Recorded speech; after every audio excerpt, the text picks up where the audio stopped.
Good morning students. आप लोगों का पढ़ाई चल रहा होगा। मैंने अगला जो वीडियो डाला था तो उसमें सोशल साइंस के तहत क्लास 10 के लिए विषय बताया था कि कौन कौन सा विषय आपको पढ़ना है और कौन कौन सा विषय नहीं पढ़ना है, उसके बारे में विस्तृत जानकारी दे दी हूँ। अगर जो स्टूडेंट नए जुड़े होंगे हमारे साथ तो वो कृपया इसके पहले वाला वीडियो देख लेंगे ताकि उनको समझ में आ जाएगा कि सोशल साइंस के तहत क्या क्या पढ़ना है, कौन कौन सा बुक लेना है, उसके बारे में मैंने विस्तृत जानकारी दे दी है। आज हम लोग पढ़ेंगे सोशल साइंस के तहत ज्योग्राफी में, यानी कि भूगोल में क्या क्या पढ़ना है। इसमें सबसे पहले आपको भारत में संसाधन एवं उपयोग के बारे में पढ़ना है। इसमें यूनिट वाइज बांटा गया है। तो फर्स्ट यूनिट में आपको पढ़ना है संसाधन। फर्स्ट यूनिट के तहत आपको 6 भागों में बांटा गया है, यानी कि 1 2 3 4 5 6। आपके बुक जो लीजिएगा तो बुक में इसको क ख ग घ अंग च कर दिखाया गया होगा।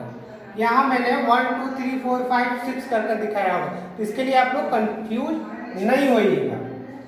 इसमें सबसे पहले पढ़ना है संसाधन कि संसाधन क्या होता है, संसाधन क्या होता है, इससे क्या लाभ है, क्या हानि है और क्या चीज संसाधन है, तो इसके बारे में हम लोग स्टडी करेंगे। इसके बारे में अलग अलग विद्वानों का भी विषय में देखेंगे कि क्या चीज, कौन सा विद्वान क्या अपना परिभाषा दिया है, कैसे प्रकट किया है। महात्मा गांधी ने इस पर अपना विचार क्या रखे हैं, हम लोग क्या विचार रखे हैं, सारे विद्वानों का हम लोग लेखा जोखा और जो भी चीज है कि कैसे है क्या है, वो सारा चीज का स्टडी हम लोग इसमें करेंगे। दूसरा जो भाग है इसमें पढ़ना है जल संसाधन, क्योंकि हम लोग जानते हैं कि जल के बिना जीवन संभव नहीं है, इसलिए इस भाग में हम लोग पढ़ेंगे जल संसाधन के बारे में विस्तृत जानकारी प्राप्त करेंगे। तीसरा जो है इसमें पढ़ना है वन एवं वन्य प्राणी संसाधन। बढ़ती हुई जनसंख्या के कारण, नगरीकरण वृद्धि के कारण वनों का कटाव लगातार हुआ है और हो भी रहा है। इसके कारण वन्य प्राणी भी विलुप्त होते जा रहे हैं। मगर वर्तमान संदर्भ में देखा जाए तो अभी देखे होंगे कि बहुत सारा वन्य प्राणी जो हमारे यहाँ लॉकडाउन हुआ है, इसमें जंगलों से भागकर नगरों की तरफ भी दिखाई दिए हैं, क्योंकि उनके अनुकूल वातावरण में। तो इसके बारे में पढ़ेंगे, क्योंकि वन्य प्राणी भी एक संसाधन के तहत आते हैं, तो इनके बारे में विस्तृत जानकारी प्राप्त करेंगे। उसके बाद नंबर 4 है, इसमें पढ़ेंगे खनिज संसाधन। हमारे पृथ्वी पर बहुत सारे खनिज संसाधन है, जिसको अभी तक कुछ ही खनिजों के बारे में हम लोग जान पाए हैं और बहुत सारा खनिज जो है अभी हम लोग नहीं जान पाए हैं, जिसका खोज भी लगातार जारी है। हमारे वैज्ञानिक लगातार इस पर रिसर्च भी कर रहे हैं, खोज भी कर रहे हैं, और इसमें पता हम लोग करेंगे कितने खनिजों का हम लोग उपयोग करते हैं, इसका लाभ क्या है, इसका हानि क्या है, इन सब का जानकारी हम लोग खनिज संसाधन के तहत पढ़ेंगे। उसके बाद नंबर 5 है, नंबर 5 में शक्ति संसाधन पढ़ेंगे। शक्ति संसाधन क्या है, शक्ति, एक बात आती है शक्ति की, शक्ति क्या है। अगर मान लीजिए हम लोग अगर भोजन नहीं करें तो क्या होगा, हमें ऊर्जा नहीं मिलेगा, हमें शक्ति नहीं मिलेगा। तो यह शक्ति कितने प्रकार की होती है, शक्ति किसे कहते हैं और यह संसाधन के रूप में किस प्रकार से प्रयोग होता है, इसके बारे में हम लोग इस चैप्टर में जानकारी प्राप्त करेंगे। उसके बाद छठा में है, यानी कि 6 में पढ़ना है कृषि संसाधन, क्योंकि हम लोग जानते हैं कि हमारा भारत एक खनिज के साथ साथ कृषि प्रधान, यानी कि कृषि प्रधान लोग का देश है, और हमारे भारत में कितने लोग कृषि करते हैं और कितने लोग कृषि नहीं करते हैं, और कृषि करते हैं तो कृषि कितने प्रकार से करते हैं, कौन कौन सा कृषि करते हैं, उन सब के बारे में हम लोग जानकारी प्राप्त करेंगे। इस यूनिट में इतना ही पढ़ना है। अब हम लोग नेक्स्ट यूनिट के बारे में जानकारी प्राप्त करेंगे कि इसमें क्या क्या पढ़ना है। चलिए अब हम लोग देखेंगे कि यूनिट 2 में पढ़ना है निर्माण उद्योग। निर्माण उद्योग क्या होता है? किसान जो हैं कच्चा माल उत्पादन करते हैं, जो अपने खेतों में उत्पादन करते हैं फसलों को, वो कच्चा माल कहलाता है। और उस कच्चा माल से फिर पक्का माल बनता है। यानी कि जैसे मान लीजिए गेहूं है, तो गेहूं जो है वो खेतों में उत्पादन हुआ और वो जब आपका चल जाएगा मिल में, उसके बाद क्या बन जाएगा? आटा। जब आटा बन के क्या उसका एक निर्माण हो गया। तो इसी तरह जितने भी चीज जो खेतों में उत्पादन होता है उस वस्तु से क्या होता है कि निर्माण किया जाता है। कपास है, कपास से भी निर्माण किया जाता है। कोई भी जो भी चीज है, धान है, गेहूं है, सरसों है, उन सारे चीजों से किसी न किसी वस्तु का निर्माण किया जाता है। तो उन्हीं के बारे में पढ़ना है। उसके बाद स्थान आता है यूनिट 3। यूनिट 3 में पढ़ना है परिवहन, संचार एवं उद्योग। परिवहन क्या है? अगर आप अपने घर से कोचिंग आते हैं, विद्यालय आते हैं, तो किसी न किसी साधन से आते हैं। साइकिल से आए, बस से आए, ट्रेन से आए, तो एक परिवहन जिस चीज का आप उपयोग कर रहे हो क्या है? परिवहन। इस परिवहन के बारे में चर्चा करेंगे। उसके बाद संचार।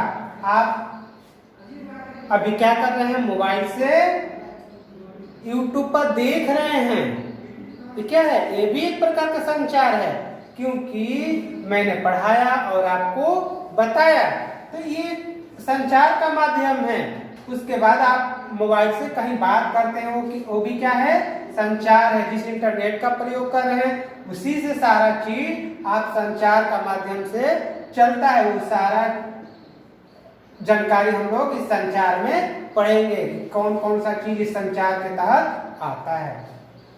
उसके बाद उद्योग। इसके पहले मैंने आपको बताया कि निर्माण उद्योग, तो जो ये निर्माण होता है कोई वस्तु, तो कहाँ होता है? उद्योग, यानी कि कल कारखाना। कोई भी वस्तु जो होता है वो कहाँ जाता है? उद्योग में, यानी कि कल कारखाना में जाता है। और वहां से क्या होता है? किसी नए वस्तु का निर्माण होता है और फिर वहां से क्या जाता है? बाजार में जाता है। उसके बाद यूनिट 4 में पढ़ना है बिहार, प्राकृतिक संसाधन एवं जनसंख्या। यानी कि बिहार में, इसके बारे में इस यूनिट में केवल बिहार के बारे में पढ़ना है। क्या क्या पढ़ना है? प्राकृतिक संसाधन, यानी कि प्राकृतिक से जो वस्तु हमें प्राप्त होता है, चाहे खनिज हो या जल हो या तेल हो, जो भी चीज मिलता है वो सब प्राकृतिक संसाधन है। तो इसके बारे में हम लोग बिहार के बारे में पढ़ेंगे। उसके बाद पॉपुलेशन, यानी कि जनसंख्या। बिहार में कितनी जनसंख्या है? पहले से घटी है, बढ़ी है, फिर अभी 2011 में जो हुआ था उस जनगणना, उसके बाद फिर 2021 में होने वाला है। तो उसका भी अभी से ही प्रक्रिया शुरू हो गया है। तो इस जनसंख्या, तो फिर जो 2021 में होगा तो उसमें घट भी सकता है और बढ़ भी सकता है। तो उसके बारे में चर्चा करेंगे केवल बिहार के संदर्भ में। उसके बाद यूनिट 5 में पढ़ना है मानचित्र अध्ययन। इस मानचित्र अध्ययन में भारत, विश्व, उसके बाद बिहार, उसके बाद आपके गांव का, आपके शहर का, आपके एरिया का भी मानचित्र के बारे में पढ़ना है कि कैसे मानचित्र से एक जगह से दूसरे जगह जा सकते हैं, मानचित्र से क्या लाभ है, क्या हानि है, उन सारे चीजों का हम लोग अध्ययन करेंगे। आप लोग इसको अपने कॉपी पर रखकर लिखते जाइएगा और नोट्स की तरफ बनाते जाइएगा, फेयर की तरफ, क्योंकि मैं शुरू से आपको जिस प्रकार से बता रहा हूँ तो उसको आप लोग एक कॉपी पर नोट कर और रखते जाइए, ताकि आप बाद में कभी आप उसको देख सके कि क्या क्या पढ़ना है क्या नहीं पढ़ना है। तो सभी सब्जेक्ट के लिए मैं बताऊंगा, तो सभी के लिए एक एक अलग कॉपी बना लीजिए और उसको रोज जैसे जैसे मैं पढ़ाते जाऊंगा आप उसको नोट करते जाइए, ताकि आपको कहीं भी दिक्कत नहीं हो। इसके बाद आपदा प्रबंधन, ये चूंकि ज्योग्राफी के अंत में जो ज्योग्राफी का बुक है उसके अंत में देखिएगा कि आपदा प्रबंधन दिया होगा। तो इसमें यूनिट 6 को भी कई भागों में बांट दिया गया है। देखिए यहाँ मैंने बांट दिया है 1 2 3 4 5 6 भाग में बांट कर आपको बता रहा हूँ इसको कि इसमें क्या क्या पढ़ना है। सबसे पहले बाढ़ और सुखाड़, क्योंकि हम जानते हैं कि हमारे बिहार में उत्तरी बिहार जो है बाढ़ प्रभावित क्षेत्र है और दक्षिणी बिहार सूखा प्रभावित क्षेत्र है। एक तरफ लोग जल से मर रहे होते हैं और एक जल के बिना मर रहे होते हैं, यानी कि उत्तरी बिहार बाढ़ प्रभावित और दक्षिणी बिहार सूखा प्रभावित क्षेत्र है। तो इसके बारे में पढ़ना है। उसके बाद भाग 2 में भूकंप एवं सुनामी, इसका तो नाम आप लोग सुने ही होंगे कि भूकंप क्या होता है और सुनामी क्या होता है। भूकंप जो है हमारे धरातलीय क्षेत्र पर आता है, यानी कि पहाड़ी क्षेत्रों में अधिकतर, समुद्र किनारे भी आता है, तो पहाड़ी क्षेत्रों में अधिकतर आता है, ऐसा आप लोग सुने होंगे। और जो ये सुनामी है ये जो है समुद्र में उठता है अंदर, पृथ्वी के अंदर प्लेटों के टकराने से के कारण। प्लेट शायद आप लोगों को सुनने में पता लग रहा होगा क्योंकि प्लेट आपको आश्चर्यचकित, मगर इसके बारे में मैं आपको बताऊंगा कि किस प्रकार से ये सुनामी उठता है। ठीक है, तो इस चैप्टर में ये चीज पढ़ना है। तीसरा जो है इसमें पढ़ना है प्रबंधन हेतु निर्माण का। अब जो ये भूकंप आ गया या फिर मान लीजिए सुनामी आ गया या सुखाड़ आ गया या बाढ़ आ गया, सब प्राकृतिक आपदा के तहत आते हैं। तो इसमें अगर आ गया तो उसका प्रबंधन कैसे करिएगा। हो सकता है कि इसका प्रबंधन आपको पहले से करके रखना होता है, और जब आ जाए उसके बाद क्या करिएगा।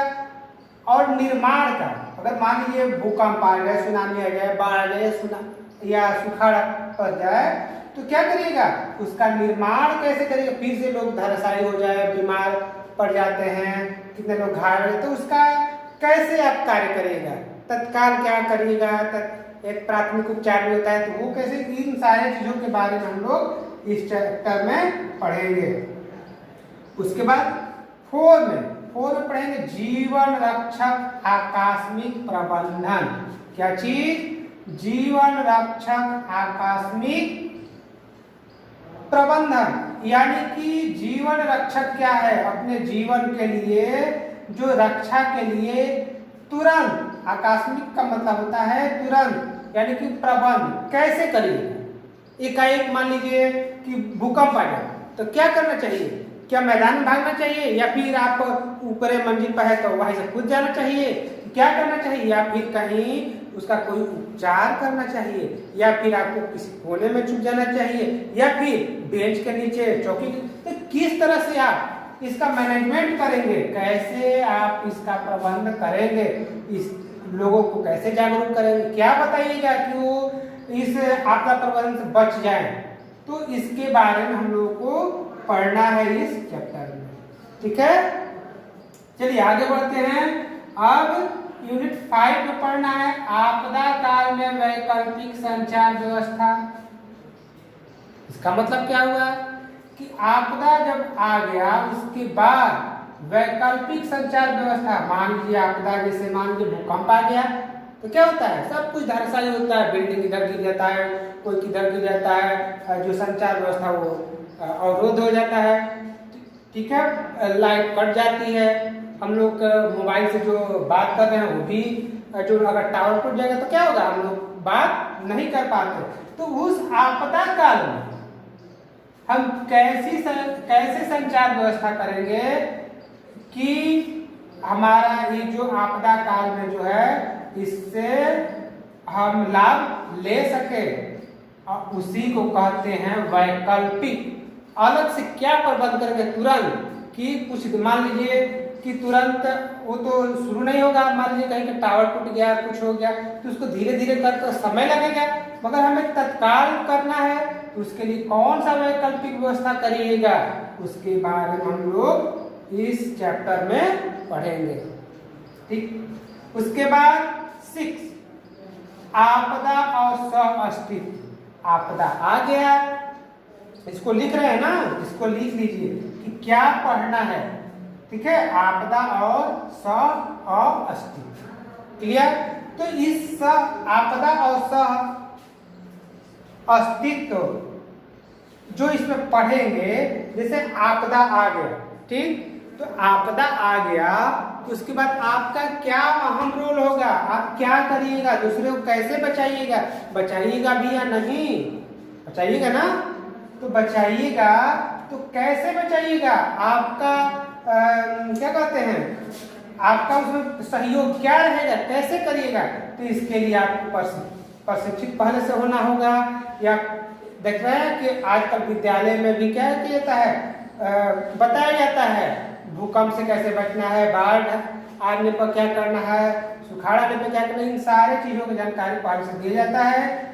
तो उस समय आपका सहयोग क्या होगा, कैसे करेंगे, इन सारे चीजों का जानकारी हम लोग इसमें पढ़ेंगे।